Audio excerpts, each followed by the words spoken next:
Welcome to Mansoor channel. இன்றைக்கி நம்ம விலா மீன் வறுவல் தான் வந்து பண்ண போகிறோம். வாங்க அது எப்படி பண்ணுறதுன்னு பார்க்கலாம். இந்த விலா மீனில் வந்து பார்த்திங்கன்னா முள் வந்து கொஞ்சம் நம்மளுக்கு நல்லா பெருசாக இருக்கும். அதில் வந்து சத பகுதியெலாம் வந்து நல்லா வந்து நம்மளுக்கு திக்காக நல்லா அதிகமாக இருக்கும். இதுக்கு வந்து மசாலா வந்து ரெடி பண்ணிக்கலாம்.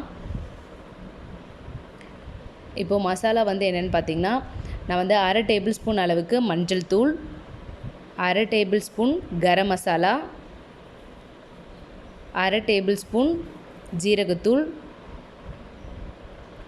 2 டேபிள் ஸ்பூன் அளவுக்கு தனி மிளகாய் தூள் வந்து எடுத்துருக்கு. இது வந்து காஷ்மீரி மிளகாய் தூள். இப்போ இதில் 1 டேபிள் ஸ்பூன் வந்து தனியாத்தூள் வந்து ஆட் பண்ணுறேன். நம்ம 2 டேபிள் ஸ்பூன் வந்து சில்லி தூள் ஆட் பண்ணுறதுனால நான் வந்து 1/2 டேபிள் ஸ்பூன் வந்து தான் மிளகுத்தூள் ஆட் பண்ணுறேன். உப்பு வந்து தேவையான அளவு. உங்களுடைய காரத்துக்கு தகுந்த மாதிரி நீங்கள் வந்து மிளகு வந்து ஆட் பண்ணிக்கலாம். இதை வந்து நம்ம நல்லா மிக்ஸ் பண்ணிக்கலாம். நம்ம மிக்ஸ் பண்ணிவிட்டு தண்ணியை ஆட் பண்ணும்போது கொஞ்சம் நல்லா எல்லாமே மிக்ஸ் ஆன மாதிரி இருக்கும். நல்லா இந்த அளவுக்கு மிக்ஸ் பண்ணிக்கலாம். மிக்ஸ் பண்ணதுக்கப்புறமா 1/2 எலுமிச்சை பழத்தோட சாறு வந்து இதில் ஆட் பண்ணுறேன்.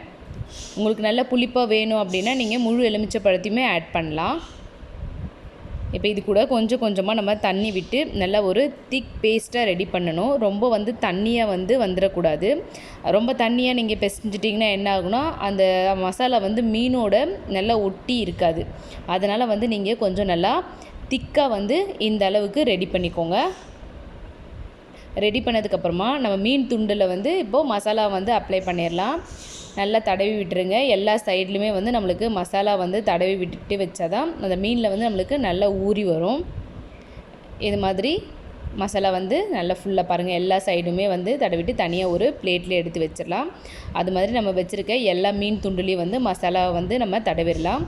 இது மாதிரி ரெடி பண்ணிவிட்டு இப்போ வந்து இது வந்து ஒரு ஃப்ரீசரில் வைக்கணும் தான் 1/2 hour வச்சுக்கோங்க. வெளியிலனா 1 hour வச்சுட்டு அதுக்கப்புறமா ஃப்ரை பண்ணால் வந்து நம்மளுக்கு சூப்பராக இருக்கும்.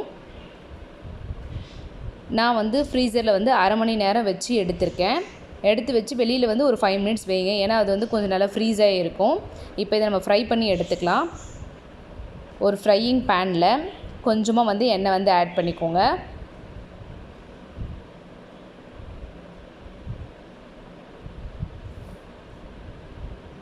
எண்ணெய் வந்து நமக்கு நல்லா சூடாகி வரணும்.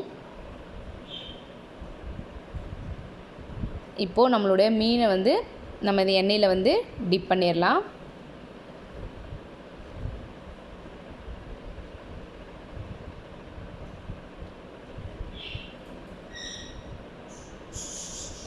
நீங்கள் மீன் துண்டுகளை வச்சதுக்கப்புறமா இது வந்து கொஞ்சம் மீடியம் ஃப்ளேம்லேயே வைங்க. ஏன்னா வந்து ரொம்ப நம்மளுக்கு கருகிடக்கூடாது. இப்போது ஒரு சைடு வந்து நம்மளுக்கு நல்லா வெந்து வந்திருக்கு. இப்போ இன்னொரு சைடு வந்து திருப்பிக்கலாம். நான் வந்து மீடியம் ஃப்ளேமில் வந்து ஒரு 3 minutes வந்து வச்சுருந்தேன். ஏன்னா ரொம்ப ஹை ஃப்ளேமில் வைக்கும்போது நம்மளுடைய மசாலாலாம் வந்து ரொம்ப கருகுன மாதிரி ஆகிடும். அதனால் வந்து நம்ம மேலே இருக்கிற கூடு கருகிடுச்சுனாவே நம்மளுக்கு டேஸ்ட் இருக்காது. அதனால் மீடியம் ஃப்ளேமில் வச்சுட்டு நீங்கள் வந்து குக் பண்ணுங்கள். 2 சைடும் வந்து நல்லா வந்து திருப்பி விட்டுக்கலாம்.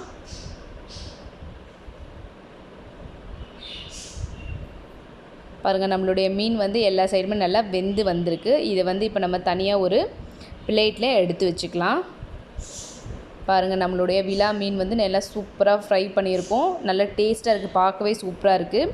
இந்த மீனை நீங்களும் உங்கள் வீட்டில் வாங்கி ட்ரை பண்ணி பாருங்கள். ட்ரை பண்ணி பார்த்துட்டு எப்படி இருக்குன்னு கமெண்ட் பண்ணுங்கள். உங்கள் ஃப்ரெண்ட்ஸ்க்கு ஷேர் பண்ணுங்கள். சப்ஸ்கிரைப் பண்ண மறந்துடாதீங்க. தேங்க்யூ.